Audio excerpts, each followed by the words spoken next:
Hello, my friends. It is that time again, my favorite time of the month, which is where I sit down and pick the reads that I'm going to be reading for the next month.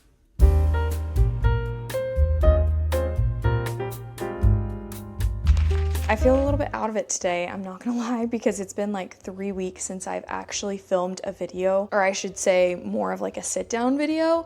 And I always feel like when I come back and film for the first time after a little bit, it's almost like I have to like break that barrier again to just reestablish like my brain mouth connection to be able to talk on camera again. But anyways, it is that time, and the first thing I wanted to say is I feel like I am in an interesting situation because I wouldn't quite say that I'm in a reading slump per se, because I'm still enjoying what I'm reading, but my reading has slowed down so much. First, you need to know, if you're new here, hi, my name's Nellie. I read a lot. Like I read an average of like 18 books a month. And so for me to have been on the same book for the entire past week and I haven't finished it yet, it feels weird, but it's not because I'm necessarily not wanting to read. I just feel like coming into spring, all of my other hobbies are fighting for my attention again. Like I feel like my creativity just comes alive again during the spring and when it stops being super cold. And also, I'm spending a lot more time outside, which means I'm reading less. Even though I'm taking books with me, I'm just like not in my little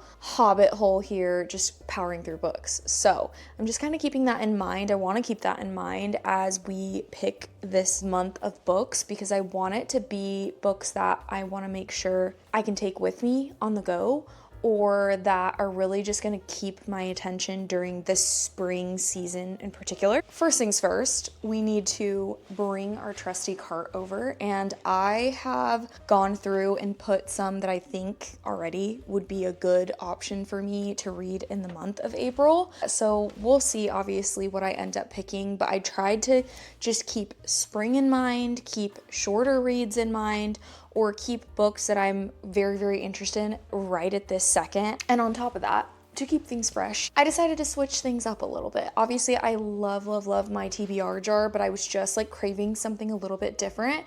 And I really wanted to tailor the prompts to what I'm feeling right now. I think what's tough when you pick a TBR based off of a TBR jar or whatever means, a lot of times you can pick prompts that you're not in the mood for. And then when you feel like you're either coming out of a book slump or you're just reading less, I feel like it's not very motivating to pick those things up. So last night I thought about it and what I'm kind of in the mood for, what I'm excited about, and I made a little spinning wheel for April, and it just has a bunch of prompts that are either spring focused or just very tailored towards what I'm feeling right now, and I think that that's gonna help us a lot. I pretty much just put like my hardcovers or my taller books on the top. I have some book of the month picks. I have some newer releases that I've really been wanting to read. I think I even have one back here. Yes.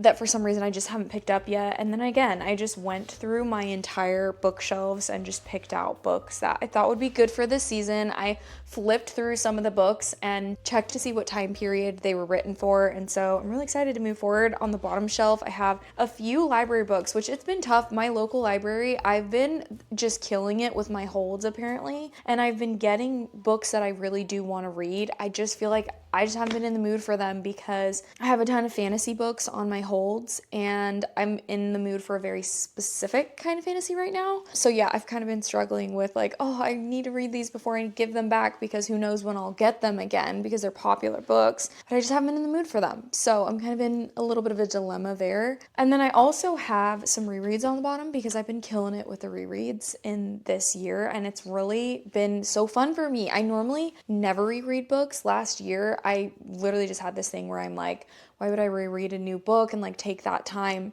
again that I could be putting towards a potential new favorite, but nothing has just been hitting like a reread of my favorite books. So I have those as an option as well. I feel like I've been yapping for long enough and we can just get right into it. Feel like I'm trying to put it off because it's like my favorite thing to do as far as booktube, and the sooner I start, the sooner it's over, but that's okay. Such is life. Let's just go ahead and get started with our first pick. We're gonna spin.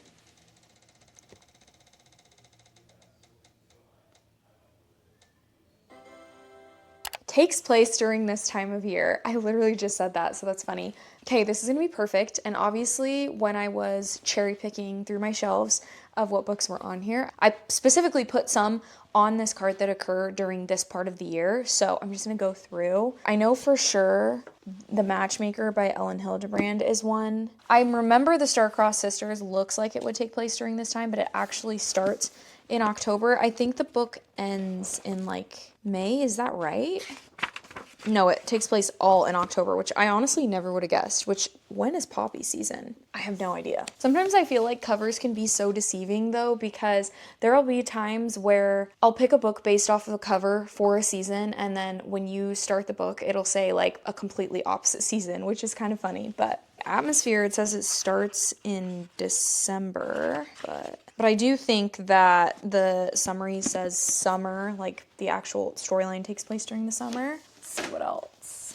I normally just look on the first page, like How to Write a Love Story, for example, and I look for specifically months or seasons that's mentioned. This one says like 8 a.m. on a Monday morning, wearing jeans and a sweater, which could be spring, but let's see right now if it says anything about months. This is also very risky though, because I don't want to spoil anything for myself. Oh, okay, so the second chapter, chapter 2, says Count Carey, Ireland. She specifically says the beach is busy today. I guess it's been busy since early April. Oh, wait. She's just saying that the beach has been busy since early April, but does that mean it's not? I'm assuming this takes place during the end of April or early May. So that could be an option.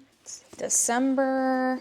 See, like, would you ever picture that this book starts in December? And it might not end up all the way in December. Okay, let's see what else. When does The X-Files by Jessica Joyce take place? Okay, so this is summer, and then let's see. Okay, so funny story. The first chapter is in the first week of May, but then the second chapter, we jump back to April. So this could be a good one because I've been wanting to reread it. I think that's a good little stack of options. So first we have The Matchmaker by Ellen Hildebrand. I've never read an Ellen Hildebrand. Wow, I can't say her last name. I've never read an Ellen Hildebrand book, but I've heard incredible things that it's like a really good slice of life type of book, that she writes really good, kind of like slice of life, women's fiction types of books, and I think all of her books take place on Nantucket.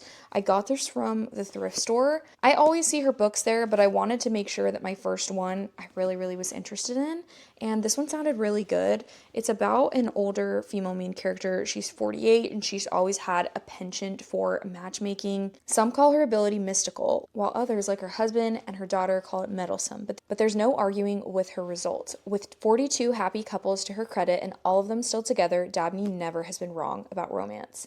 Never, that is, except in the case of herself and Clendenin, is that how you say that? Hughes, the green-eyed boy who took her heart with him 27 years ago when he left the island to pursue his dream of becoming a journalist.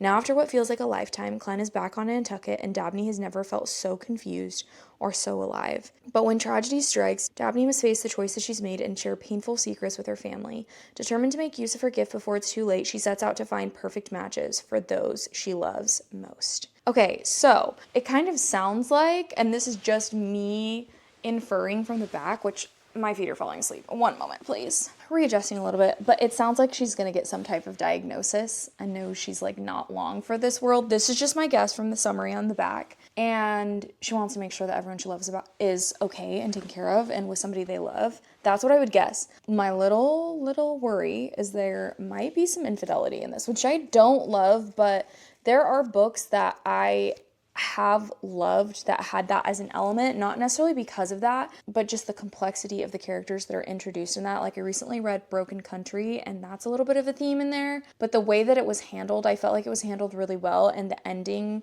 really was very satisfying. And so it can be done well when it's handled with care, and I've heard great things about her. So this could be a really good one. Also, I will say the text in this is really big. So that I like. I need to sit on like a pillow here. And then of course, funny story about this book, but that was a horrible joke. I'm sorry. Anyways, the thing about this book is I've only read it once, and I think that's true for all of Emily Henry's books. I've never reread an Emily Henry book, but this one was my least favorite. And I know it's a lot of people's most favorite, and I think a lot of it has to do with just like what you're looking for in a book at that time. I think for me, I was in a pattern of really enjoying books where the male main character is just very put together, is almost like untouchable, like you put them on a pedestal. And I think now I really enjoy characters who are a little bit more messy. And I know with this one, it's basically like picture people we meet on vacation. This is Sarah's story. So the girl who kind of gets strung along because Alex can't be with Poppy. And that's kind of what happens here is we have our female main character whose engagement gets broken off when her fiance decides he wants to pursue his best friend, his girl best friend, which, you know, red flag. But and then we have Miles, who was, I think, engaged or living with the girl best friend, and so they're both kind of just SOL, and they end up living together because Daphne needs a place to stay since she's kind of been kicked out of her house, and Miles has an extra apartment, and you kind of just see both of them grieving their past relationship, and it's very messy. Not in like a toxic way, but I mean, you're seeing the male main character is worst. So I've been wanting to reread it just because I feel like I would enjoy it a lot more this time around. So that would be a really good option. And then we have How to Write a Love Story by Catherine Walsh. This was my book of the month pick for this month, and I've been having a goal to keep up with my book of the month picks. But this one, I forgot it came. It got left in my mailbox, and I literally just got this a few days ago, and March is almost over. So I don't think I'm going to get to it before the end of the month. I'm going to give myself a little bit of grace. And with this one, obviously it's got books on the cover. So I think it's kind of supposed to remind you of Book Lovers by Emily Henry. So we have our female main character, Sierra, and her father has just passed away, and her father was like a best-selling author of, I think it's like an epic fantasy series, and he wanted her to finish it, but she has really, really bad writer's block. So enter our male main character. He is obsessed with the series and the world that her father created, and he is an editor now. He basically gets sent right to her doorstep, and he has just got his red pen ready. He is ready to be very ruthless with whatever she's come up with for this conclusion, and so they're just butting heads a lot. There's a deadline coming in, a lot of pressure, and then obviously things just heat up between the two of them. I really, really enjoyed Catherine Walsh's holiday romance. I read that this past Christmas. I loved it, and I never love seasonal romances, so it made me really excited to give this one a try. Something is pulling me towards Funny Story and giving it another chance. I mean, I liked it enough, obviously, to buy the book and keep the book, but I feel like upon reading it again, I could love it, and I think I'm just in a rereading mood. I think when I find myself reading really, really slowly, and this is kind of a tip for if you're in a reading slump, when I find myself in a reading slump or just reading really, really slowly or just not reaching for my book, when I go to a reread, that almost always resets me. Put these ones back. Okay, wow, that took me a long time. So let's go ahead and pick our next book.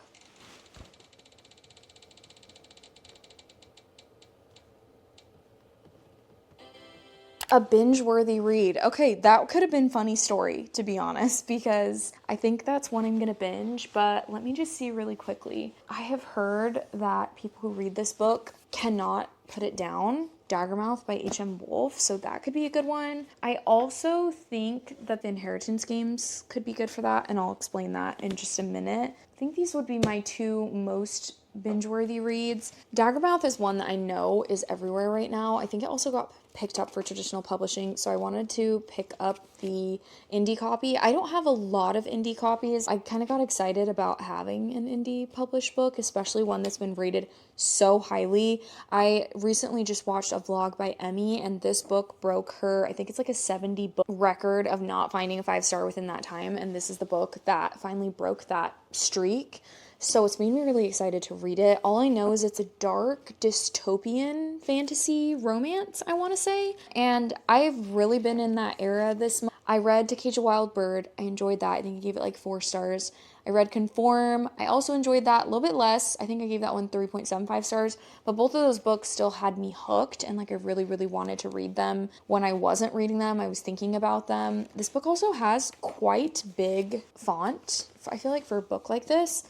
I don't know what it's about. I have no idea. So maybe we should just figure that out together. The first thing you'll learn in Newfound Haven is mercy no longer exists. Showing mercy is a weakness, and weaknesses will get you killed. The second thing is, the Veyra are always watching. From the highest class atrium in the heart to the windowless slum dens of the boundary, no movement goes unseen.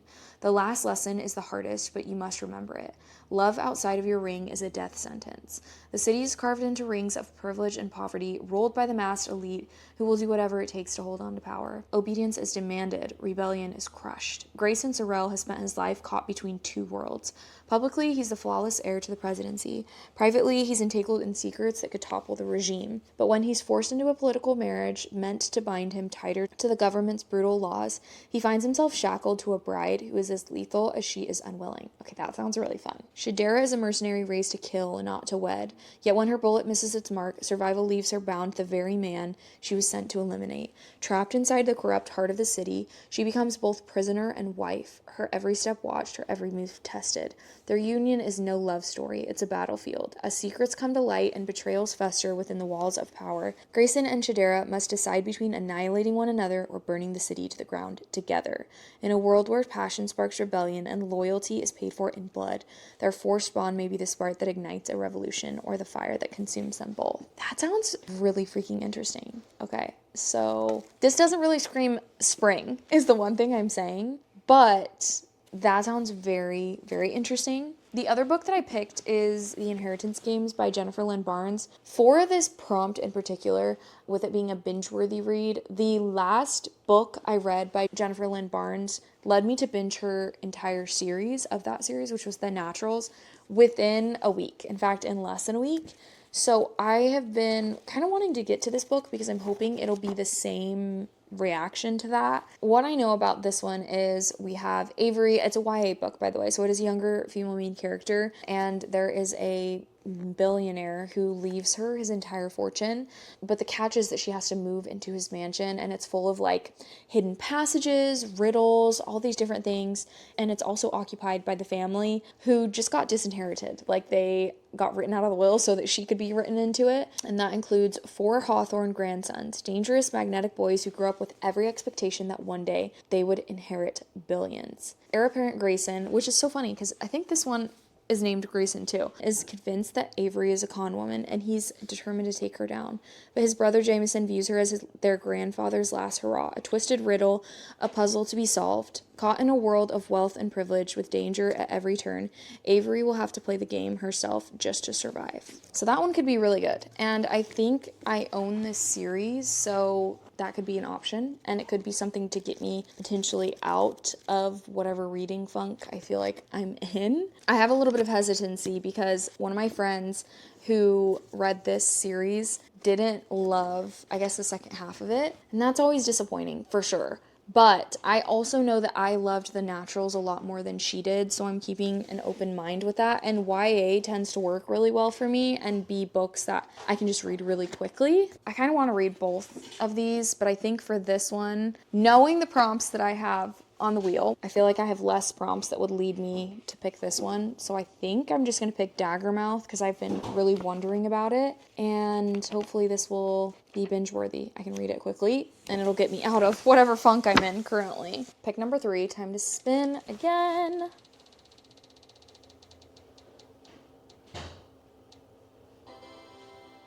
A down bad MMC. And I put in quotation, very chalant energy. Okay, so that cracks me up. I guess what I meant by that is I'm kind of tired of people playing it cool in romances. I'm tired of men playing it cool.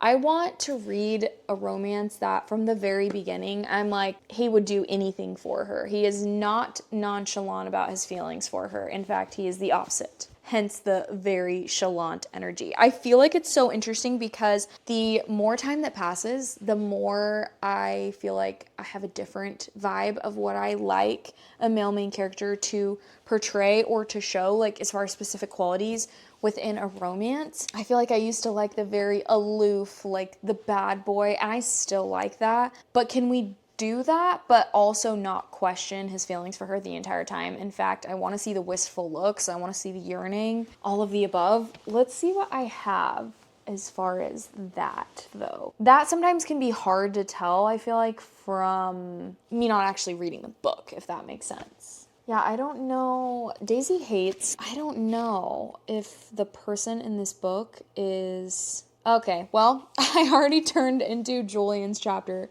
24. It says, I don't date. I have dated.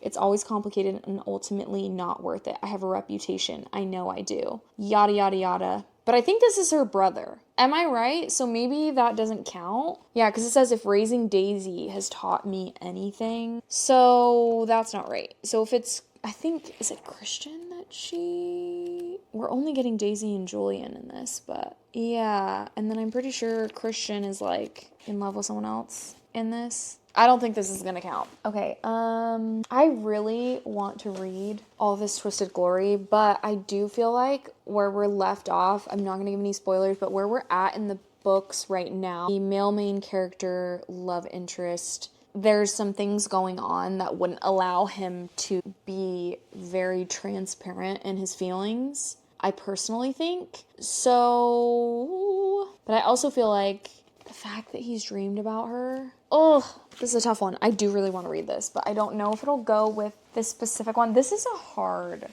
one. Okay, Allie Hazelwood always writes down bad male main characters, but I know in this specific one because I've read it before, and it's been years since I've read it. I read it when it came out. But I feel like in this one, he like leaves a really bad impression on her. However, it confuses her because throughout the book, he's like backing her up and like supporting her in a ton of things. And so, maybe that's like Chalant energy. Well, let's just read the back of it and then we'll kind of see what we think. If not, we'll go back to the drawing board. B's theory was right. Forcing a scientist to work with her nemesis triggers explosive results. Like an avenging purple-haired Jedi bringing balance to the mansplained universe, B. Königswasser, wow, the names today, lives by a simple code. What would Marie Curie do? If NASA offered Marie her dream neuroengineering project, she would accept without hesitation. Duh. But the mother of modern physics never had to co-lead with Levi Ward. Sure, Levi has soul-piercing eyes. And sure, he caught her in his powerfully corded arms like a romance novel hero when she was accidentally damseled in distress. Okay, we're using it as a verb, so that was confusing, on her first day in the lab. But Levi made his feelings toward Brie clear in grad school. Arch enemies work best when employed in their own galaxies far, far away. So that's where my question mark is specifically with this prompt. Let's keep going. Now her equipment is missing, the staff ignores her, and B finds her floundering career in somewhat of a pickle. Perhaps it's her occipital cortex. There are lots of words. I'm just leaving it at that. There are lots of words right now playing tricks on her. But B could swear she could see Levi softening into an ally, backing her plays, devouring her with those eyes. Okay, that's Chalant energy. And the possibilities have all her neurons firing. But when it comes time to actually make a move and put her heart on the line, there's only one question that matters. What will B Königswasser do? Oh, I remember. I feel like there's an element of like not note leaving, but I think that she communicates with someone online. And she's very, like, transparent with them. And I'm pretty sure, I don't want to spoil it, but you see where we're going with the male main character. Maybe that could be a good one. Honestly, that might be the only one I have on here. Other than, I think Sense and Sensibility. Is this a story about, yeah, it's sisters that are navigating romances in life. I don't know enough about the male main characters in this to pick it, though. So I think that we are just going to have to go for Love on the Brain. And you know what? We're having 2 rereads, and I'm totally okay with this. So this is going to be pick number 3 for April. Hopefully this isn't boring, just watching me pick reread, but I feel like I need books that I'm excited about right now. And let me know if you're kind of in your rereading era too. Am I the only person? Like new things aren't just hitting for me? I don't know. All right, pick number 4.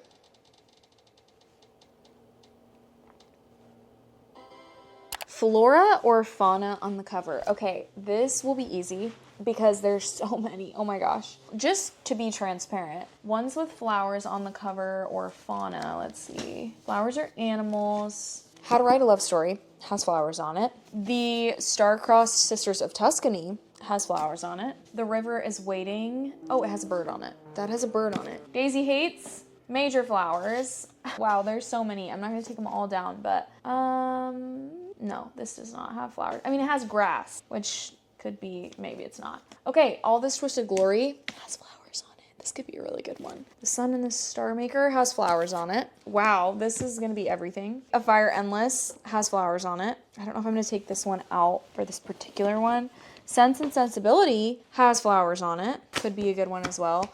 The Paper Palace has flowers. No, it does not. I lied. But it has trees. The X-Files doesn't necessarily have flowers. I don't know if a vine. My Not So Perfect Life by Sophie Kinsella has flowers on it. The Inheritance Games has flowers on it. Holy crap. Okay, this is too much.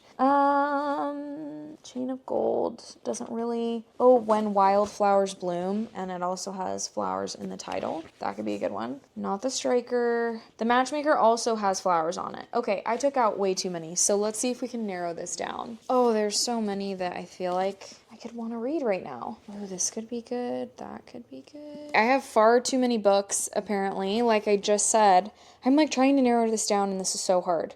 But maybe I'll just like rapid fire and then we can go through it.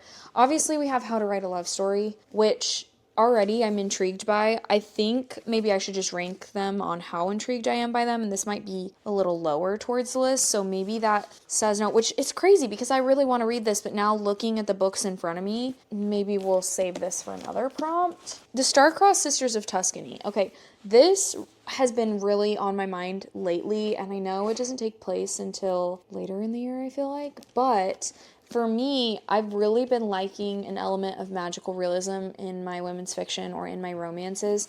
And this kind of sounds like that because literally the first sentence of the summary says, since the day Filomena Fontana cast a curse upon her sister more than 200 years ago, not one second-born Fontana daughter has found lasting love. Some, like second-born Amelia, the happy single baker at her grandfather's Brooklyn deli, claim it's an odd coincidence. Others, like her sexy, desperate for love cousin Lucy, insist it's a true hex, but both are bewildered when their great-aunt calls with an astounding proposition. If they accompany her to her homeland of Italy, Aunt Poppy vows she'll meet the love of her life on the steps of the Ravello Cathedral on her 80th birthday and break the Fontana second-daughter curse once and for all. Against the backdrop of wandering Venetian canals, rolling Tuscan fields, and enchanting Amalfi Coast villages, romance blooms, destinies are found, and family secrets are unearthed. Secrets that could threaten the family far more than a centuries-old curse.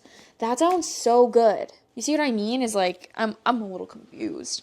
Then we have Sense and Sensibility, and I've kind of been in the mood for a classic. We have two sisters, Eleanor and Marianne Dashwood, navigating the challenges of love, money, and societal expectations. With contrasting personalities, they seek happiness and true love in a world defined by propriety and passion. A tale of wit, romance, and enduring sisterhood. I don't know when this takes place, but I wonder if this could be a spring book. And I've never watched the movie, and I really want to, but I want to read this first. So this could be a really good one too. I feel like I might just read these books even regardless of if I don't pick them. The Sun and the Star Maker. Come on, are you kidding? This is so beautiful, and I've heard that like the yearning in this is really, really good. It's a standalone from what I understand, and I think it's supposed to be like very, almost like fairy tale-esque. Once upon a time, the sun fell in love with a star maker. Nestled deep in the snowy mountains of the Lost Range, the village of Reverie is a small miracle. Beyond the reach of the sun, Reverie is dependent upon the magic of the mysterious star maker. Every morning, he trudges across a vast glacier and pulls in sunlight over the peaks, providing the village with the light it needs to survive. Aurora Finch grew up on the tales of the star maker's magic, never imagining she'd one day meet him. But on the morning of her wedding, a fateful encounter in the frostbitten woods changes everything. The star maker senses a powerful magic within her and demands she come study under his guidance.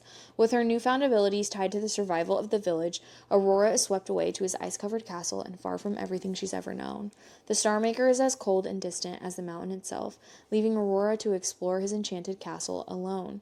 Yet the more she discovers about the sorcerer, the stronger their attraction grows, pulling her closer to the secrets he refuses to share. But a deadly frost approaches, and Aurora must uncover what the star maker is hiding before she's left in an endless winter that not even the sun can touch. Whoa. This definitely isn't spring, but it could be a really good transitional book because it's still kind of cold. And look how beautiful that is. Like flora and fauna in this inside cover. I don't think I showed you the elk that's over here, but beautiful. Absolutely stunning. I feel like I'm really going to like this. And then we have this Twisted Glory, and something is really pulling me towards this. And I think it's just because I'm trying to continue series that I've started and finish them. And the second book was like a 4.5, 4.75 read. And now I'm just like, I need to know what's happening. And so, do I just pick this? this. I think I'm just going to pick this. I think I'm going to pick All This Twisted Glory. I can't say much about it, but the second book has me in a chokehold, and I just need to know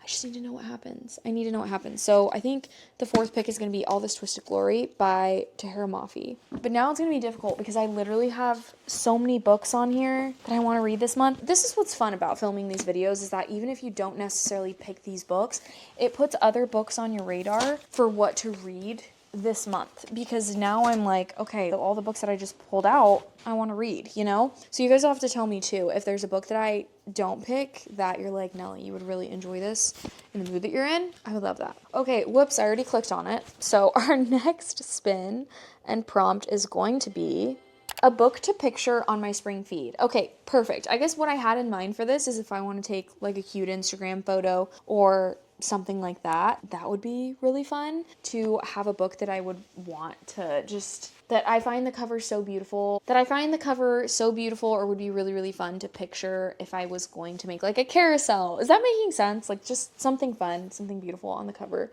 that would match the vibe of this season. I forgot to put this one back. I mean, this one would work because that spring, like picture cute overalls, and just, that could be a good one. This isn't necessarily spring looking, but maybe it is because we're coming out of winter.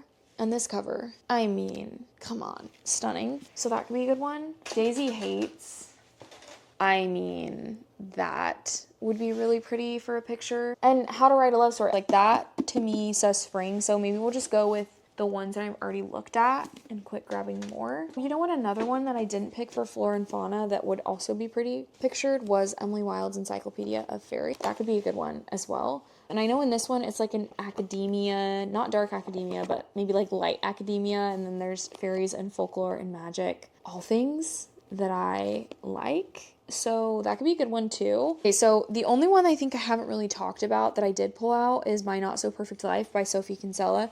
And this one I think is just a story about like friendship. We have our female main character, and she kind of looks around and sees everybody else living their best lives and just living the life that she wants. And especially her boss, which her name's Demeter, and she's brilliant. She has the perfect family. She lives in a posh townhouse. She wears the coolest clothes. Whereas Katie, our female main character, does not have any of that. She ends up getting fired by her boss.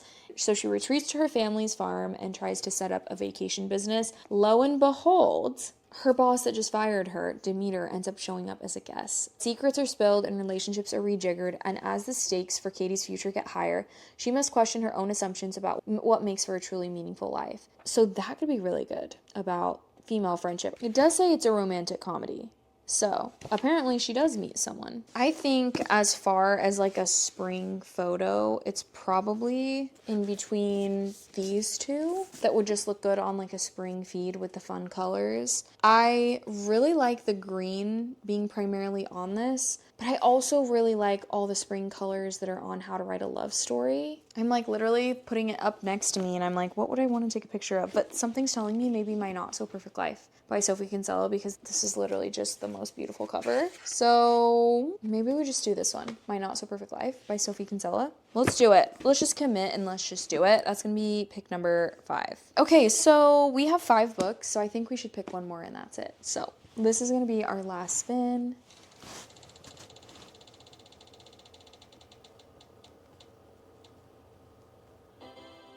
A reread. Okay, we have 2 rereads. So we already picked all the ones that I had on here.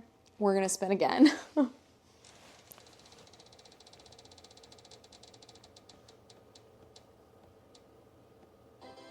A book with a cover that screams spring. I'ma head out. I just picked a book basically with a cover that screams spring. But I think I have to go with How to Write a Love Story. I think. Because, I just don't know. I guess part of this is like transitioning from winter to spring is what this is screaming. Because in here, we have winter turning to spring. And then the sides, Nellie, what are you doing? I feel like my TBR wheels goal is to just confuse me today. You know what? I'm gonna go with the Sun and the Star Maker just because I feel like it's still pretty biting cold outside. And that's the thing about spring, is it's not necessarily warm, but we're just having that transition from winter into the blooms are blooming. And that's exactly what's happening in this cover. We're gonna make this really easy, and we're gonna go with the Sun and the Star Maker as my 6th and final pick for the month of April. And we're just gonna call it there because I've been filming for an hour and I don't even think that this video in the end is gonna be like 20 minutes long. So we need to be done. Put the rest of the books back and we'll do a little bit of a recap because I've been yapping for so long. I don't even remember what I picked. So the first book on the TBR for April is gonna be Funny Story by Emily Henry. This is a reread and I'm excited for it. I think that I'm really gonna like this on the second time around. Then we have Daggermouth by H.M. Wolfe, a dark dystopian romance, and I'm really excited to see where this goes. I'm a little scared too. Our third pick is another reread, which is Love on the Brain by Allie Hazelwood. I'm sorry guys, I'm just in my rereading era. Then we've got All This Twisted Glory by Tahira Mafi. I'm excited about this because this is the last book I own in this series. And when I finish this, I can go out and grab every Spiral of Fate, which is the last book that's currently out in this series. So excited about that. Then we have My Not So Perfect Life by Sophie Kinsella, which is like a women's fiction romantic comedy kind of a thing. And lastly, we have The Sun and the Star Maker by Rachel Griffin. I've been so excited to read this book, so I'm excited to have something pushing me to read it finally. I feel like 4 of our books have a bit of a color vibe going, and then the last 2 are just kind of out there because look at all those purples in the middle. Isn't that beautiful?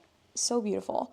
But yeah, the rest of it's kind of throwing it off, and that's okay. We're okay with that. If I would have picked How to Write a Love Story, we would have kept going with purple. Let me just say that, but here we are. But we have our April TBR. I'm really, really excited about it. Please let me know which ones you guys would want to specifically see in reading vlogs. And I'm excited because in April, I'm going to be sharing some more life bits with the reading bits. And yeah, so please stick around and I will see you guys in the next video. Bye!